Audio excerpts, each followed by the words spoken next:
Hey, and welcome back to the next video in my series on Bolden Retirement Insights. Today we're going to talk about the what you need insight, the required distributions insight, and the taxes insight. And if you stick around to the end, I have this one weird trick that will make your retirement absolutely perfect. Well, not really, but stick around to the end anyway.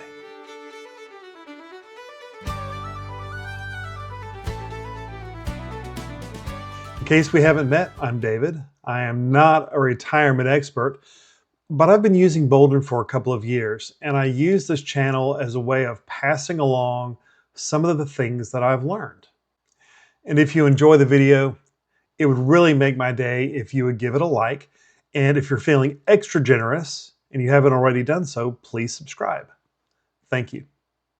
Now, if you haven't seen parts 1 and 2 of this video series on insights, don't worry.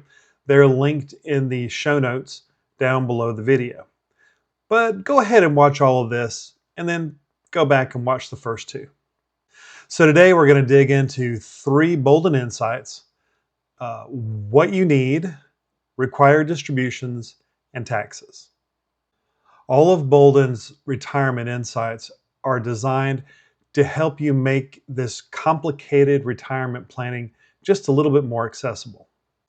So if you want to go from guessing to planning, it really helps to be familiar with these insights. So let's go. So the what you need insight is a back calculating tool to help you figure out whether or not you have enough liquid assets at any given point in your retirement plan to cover all of the expenses going forward. So let's look at the insight. Of course, the way you get at it is over on this side. You come down under the insights and you select what you need. It generates only one thing, and that's this graph. And this graph gives us, well, really 3 pieces of information. One is on the left-hand side, you see how much savings, and then there are 2 lines. The lighter colored line is what you have. And this is made up of all of your liquid assets, your 401ks, your savings, your IRAs, those kind of things. This what you have dot does not include any of your housing or any of your other assets like cars or RVs or that kind of a thing. Also factored into this what you have line is inflation, return rates, anything that just impacts how your money grows. It's right here. The other line on the chart is this dark pink or magenta line labeled what you need. The what you need value is a forward-looking number.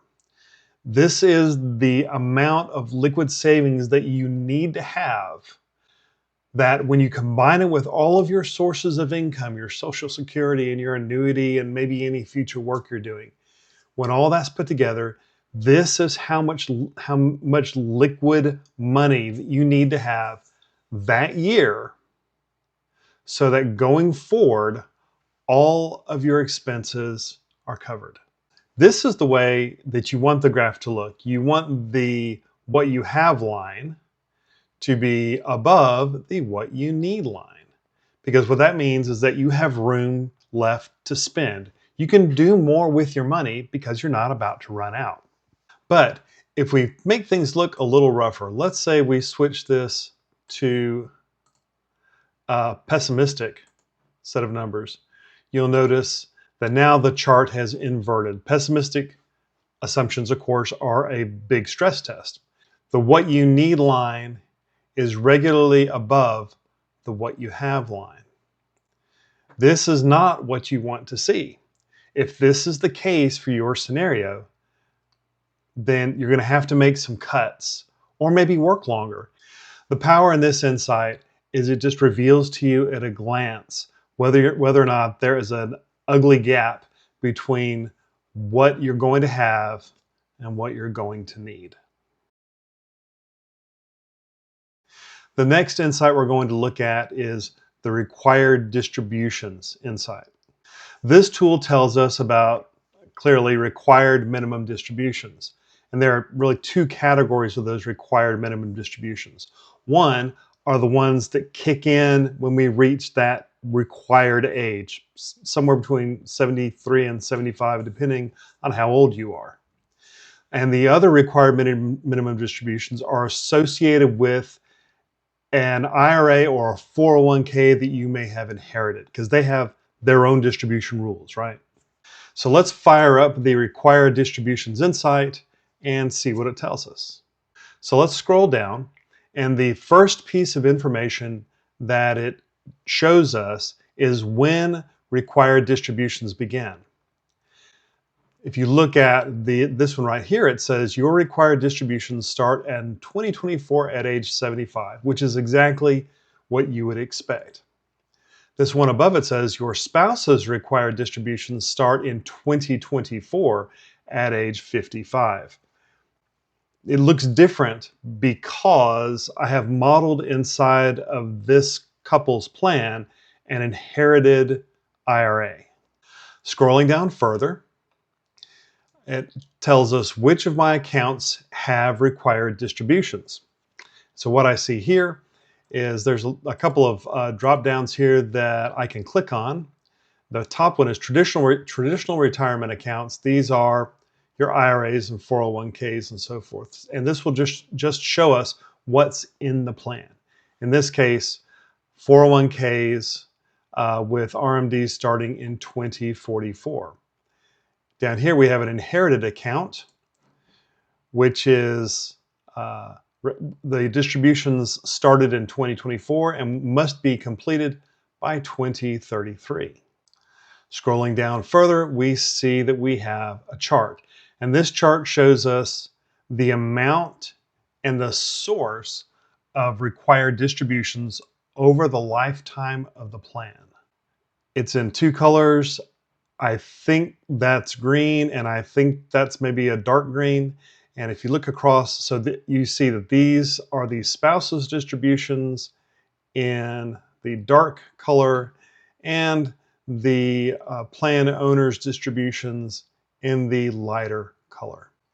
And if you're more of a charts and tables kind of person, you can scroll down, and underneath the graph, there's a drop down that will create a table with all of this information. And even within that table, you can click on this pop out on the side, and it will tell you exactly where that RMD is coming from. So what makes this useful to us? For one, it makes it really quick and easy to see what kind of income is going to be coming in as a result of required minimum distributions.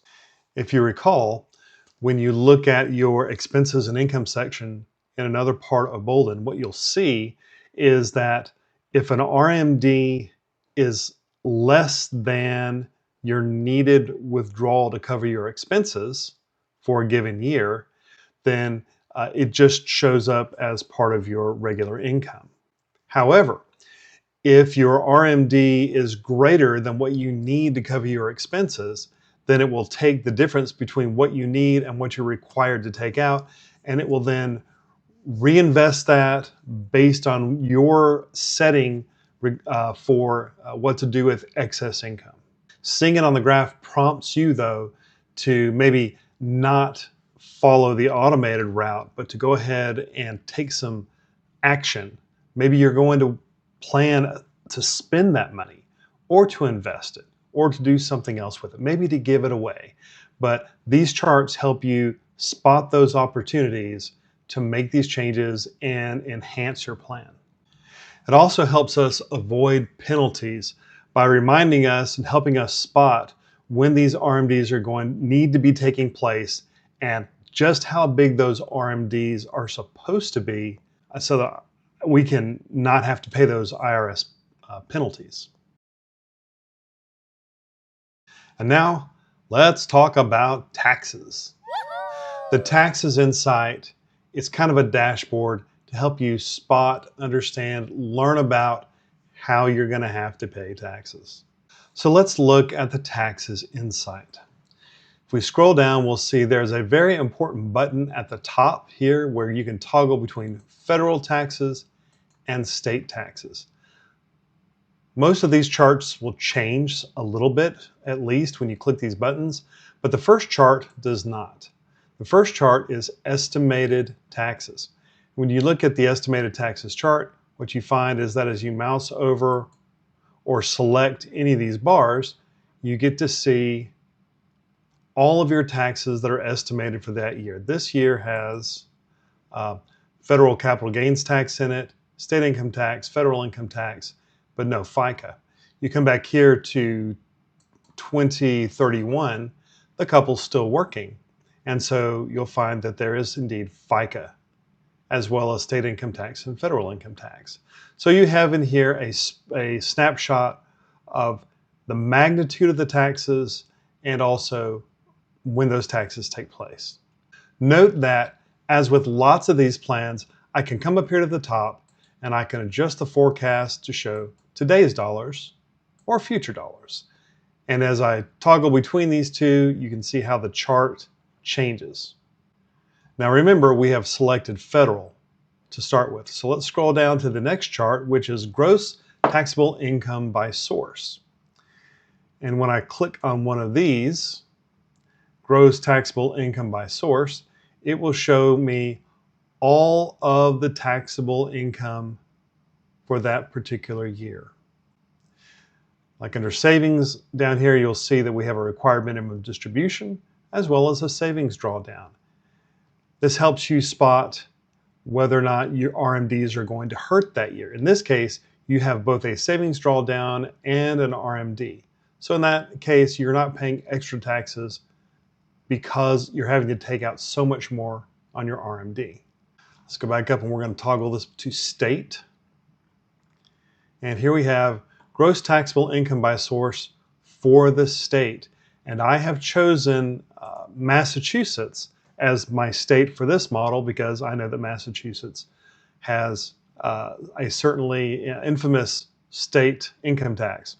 So this is now the state numbers. You can scroll across here and you can see back here when they're working, you have your work is $199,000 of state taxable income. You come here to 2033 and you'll see they don't have any work, but they have realized gains and savings drawdowns, which are result in $407,000 in taxable income. And when we get out here to end of life, you have only pensions as a taxable state source. Let's go back to federal, toggle, and we'll scroll down to the federal tax deductions chart. This chart helps you spot quickly whether or not you're going to be filling things up to the standard deduction or whether it makes sense perhaps to itemize. In this case, you can see in these charts starting in 2026 through 2031, you have some tax advantage contributions going in, and then you have a standard deduction on top of that. I have not modeled any itemized deductions in the detailed expenses. So you're not going to see anything on here about using itemized expenses rather than using a standard deduction. Now, if we switch back to state and we come back down here to state tax deductions, you see that in 2026, through here, all the way through the working years, you have tax advantaged savings contributions, but beyond that, no state tax deductions.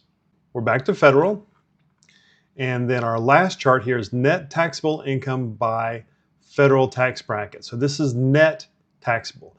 This is the gross taxable income by source minus the tax deductions, either federal or state, that gives you the net taxable income by bracket. In this case, it's federal.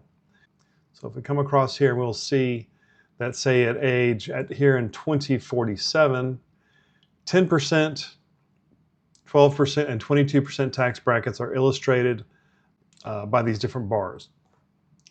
Interestingly, You come here to 2032 and there is no taxable income in that year, not federally anyway, which means that this might be an excellent opportunity to do a big Roth conversion in 2031.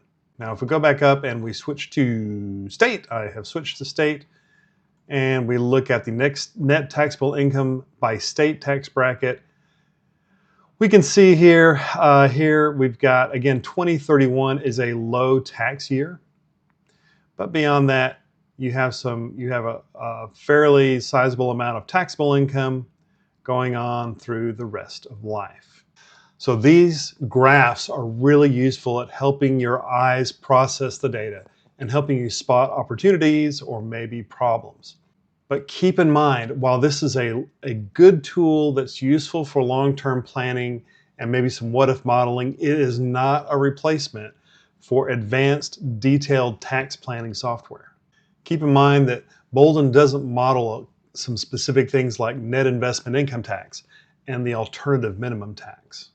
And if you have significant capital gains income flowing into your plan, the model excludes those from the primary taxable income chart. So the complete set of Bolden Insights are there to kind of help take the mystery out of your retirement plan by using what I need to figure out, is there a gap, using required distributions to understand how much the government's going to force you to take, and then maybe take advantage of some tax planning opportunities. And by looking at the taxes section so you understand exactly how Uncle Sam is going to come and take your stuff, you can better shape your plan and mold it into something that's going to work for you. It's simply going to make it easier to keep your plan in the middle of the road. And thank you for making it all the way to the end. And here's that one secret trick you need to know. Please like and subscribe and comment so that I keep making these videos and we all keep learning together. And as always, I hope that your retirement is better than you could ever imagine. Until next time, take care.